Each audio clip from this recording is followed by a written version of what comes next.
informática o de la inteligencia artificial en el uso o en la administración bélica, en la construcción de armas. Ese es un gran desafío que tiene muchísimas connotaciones. Voy a permitirme darles un ejemplo, ¿sí? Un ejemplo muy sencillo que ha sido puesto en evidencia por un filósofo, historiador israelí muy conocido ahora, que plantea, por ejemplo, que en poco tiempo se prevé que no van a haber más vehículos tripulados, es decir, manejados por un ser humano, ¿sí? Que la tecnología está creciendo de tal manera que todos los sistemas de transporte que ahora son conducidos por seres humanos van a ser automatizados, van a ser manejados a través de complejas redes que van a facilitar el traslado de un lugar a otro. Y eso tiene, por supuesto, implicaciones positivas, ¿sí? Ustedes saben que ahora en el mundo, en accidentes o incidentes automovilísticos, aproximadamente cada año muere 1 millón de personas. 1 millón de personas. Y la mayoría de esos casos se debe por errores, fallas, ineficiencia humana, ¿sí? Gente que después de tomar va a conducir, o se descuida, o se duerme, o no mantiene el vehículo. Errores fundamentalmente humanos. 1 millón de personas.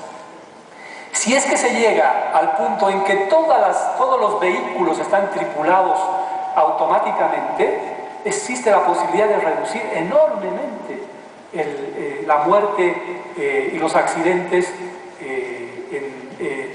en vehículos. Y eso suena muy bien, está muy interesante, ¿sí? Pero también tiene otro tipo de connotaciones de carácter social, ¿sí?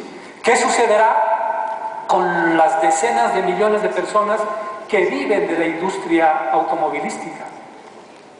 Con los conductores de camiones que trasladan mercancía de un lugar a otro. ¿Cómo es que la humanidad va a prepararse para encarar ese tipo de desafíos? Entonces, la disrupción tecnológica puede tener un lado positivo, pero también situaciones muy complejas. Y me permito un pequeño paréntesis en este tema, porque creo que es importante para conocer la dimensión de lo que tenemos, de lo que, si no es nuestra generación, las dos siguientes generaciones van a tener que enfrentar. ¿Qué es lo que va a suceder con la inteligencia artificial o con la robotización de las actividades manuales humanas? Cuando, por ejemplo, las máquinas suplanten todas las tareas, por ejemplo, textiles de los seres humanos. Y que esos millones y millones de personas que trabajan en distintos lugares del mundo, en Asia, en América Latina, en África, para confeccionar ropa, se queden de un momento para otro sin trabajo. ¿Qué va a implicar eso? Y si a eso le sumamos el cambio climático, las olas de migración, la pobreza, la desesperación también van a crecer. Entonces es imprescindible que estemos atentos a la posibilidad de que esta disrupción tecnológica pueda tener también un lado negativo. Entonces tenemos estas tres grandes amenazas, pero estas son amenazas existenciales, ¿sí? La amenaza nuclear, la crisis climática y la disrupción tecnológica, ¿sí? Pero hay otro tipo de amenazas también que está encarando ahora nuestra sociedad. Una de ellas es la pobreza, otra de ellas es la desigualdad cada vez creciente. Ustedes saben, cada vez que Oxfam saca reportes, primero eran 10 personas que acumulaban más de la mitad de la riqueza del mundo, ahora es un puñado de personas que concentra muchísima riqueza. Entonces la desigualdad es otro gran desafío de la humanidad. Pero también tenemos las crisis humanitarias, tenemos las situaciones que se generan a través de la migración después de las guerras, sobre todo en la zona de Asia y en África. o lo que estamos viviendo en nuestra región ahora específicamente, como de algunos países de Centroamérica, fundamentalmente de Guatemala, Honduras y El Salvador, hay masivas movilizaciones escapando de la violencia y de la pobreza. Tal y como están las cosas, esas situaciones van a empeorar, van a continuar agravándose. Entonces, si nos damos cuenta, ningún país por sí solo va a poder resolver estos temas.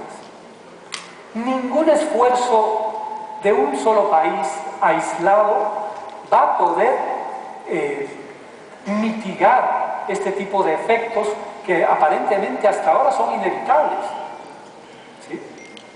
Hay países que han tenido un enorme éxito en todos estos temas y con mucho orgullo hablo de lo que ha logrado nuestro país en los últimos años. Bolivia es el país que más ha reducido la extrema pobreza en el mundo occidental en los últimos 13 años.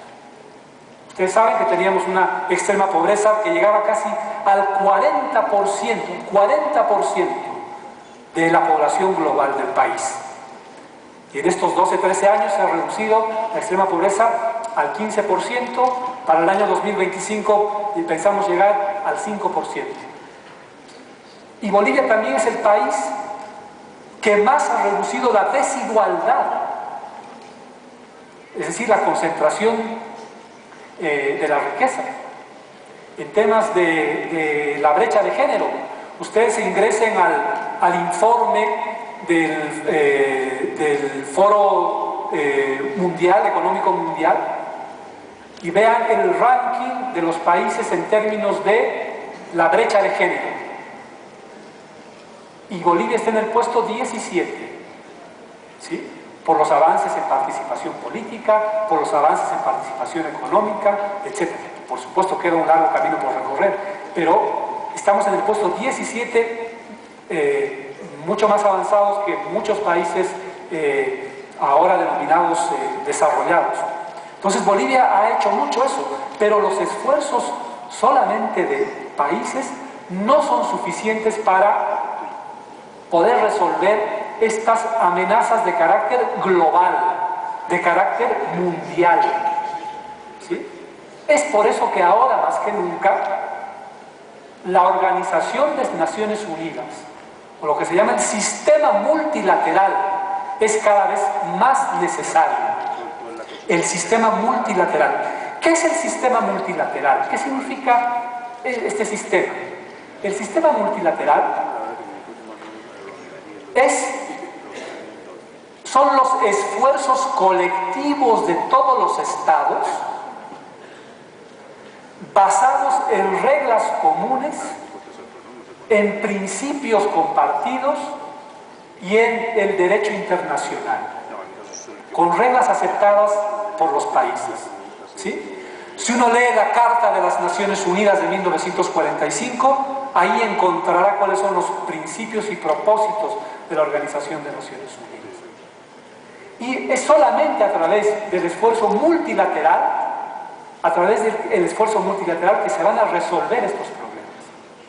Es por eso que se ha diseñado, para hablar de las grandes amenazas que afronta la humanidad, se ha diseñado un sistema multilateral para la prevención del uso de armas nucleares. ¿Sí? Un sistema con leyes, con normas, pero que en los últimos dos años ha empezado a ir desmontándose e incrementando el peligro del uso de armas nucleares. Para la segunda gran amenaza, que es el cambio climático, es el Acuerdo de París. No es suficiente, no es lo ideal, pero hasta eso ha podido llegar el conjunto de los estados de Naciones Unidas para trabajar conjuntamente para mitigar los efectos de la crisis climática. ¿Sí? Ahora, ese mismo Acuerdo de París está siendo debilitado por el más grande contaminador de la historia de la humanidad. Ustedes saben que Estados Unidos se ha retirado del Acuerdo de París. ¿Sí? Hablemos ahora de los otros temas. En el tema de tecnología, todavía no existe una norma, un tratado, una convención internacional para trabajar conjuntamente sobre los efectos de la disrupción tecnológica. Bolivia este próximo septiembre va a asumir la presidencia de la primera comisión de la Asamblea General de Naciones Unidas, que es la Comisión de Desarme y Seguridad Internacional. Ahí Bolivia tendrá un lugar privilegiado para participar en los grandes debates sobre este tipo de temas. Pero hasta ahora el multilateralismo no ha avanzado para prever ese tipo de situaciones con la disrupción de la tecnología. Y en los otros temas, en las otras amenazas, miren, se aprobó hace poco, se adoptó un pacto sobre migraciones, ¿sí? Pero también Estados Unidos y otros países se alejaron de ese pacto, ¿sí? Entonces existe lamentablemente ahora una ola de debilitamiento de lo multilateral, del sistema de Naciones Unidas. Justo cuando más la humanidad necesita el sistema multilateral por estas amenazas, más esfuerzos se han desplegado para debilitarlo. Ahora, en esta segunda parte, quiero hablarles específicamente sobre el tema del transporte. ¿Sí? Entre el año 2013 y 2014, ustedes recordarán que Bolivia presidió el grupo de los 77 más China. Tuvimos una cumbre de jefes de Estado y de Gobierno en Santa Cruz el año 2014, en julio. ¿Sí? El grupo de los 77 es el grupo de negociaciones más importante de Naciones Unidas. Reúne a 135 países. 135 países. Y Bolivia presidía ese grupo ese año y fue justamente el año de las negociaciones de dos documentos muy importantes que tienen que ver con el tema de este Congreso Internacional. El primero es el diseño, la adopción de una agenda común de desarrollo, que es la agenda denominada 2030, es decir, el 2030 de desarrollo sostenible. ¿Qué significa esta agenda? Esta agenda quiere decir que los estados nos ponemos de acuerdo para llegar a ciertos objetivos hasta el año 2030.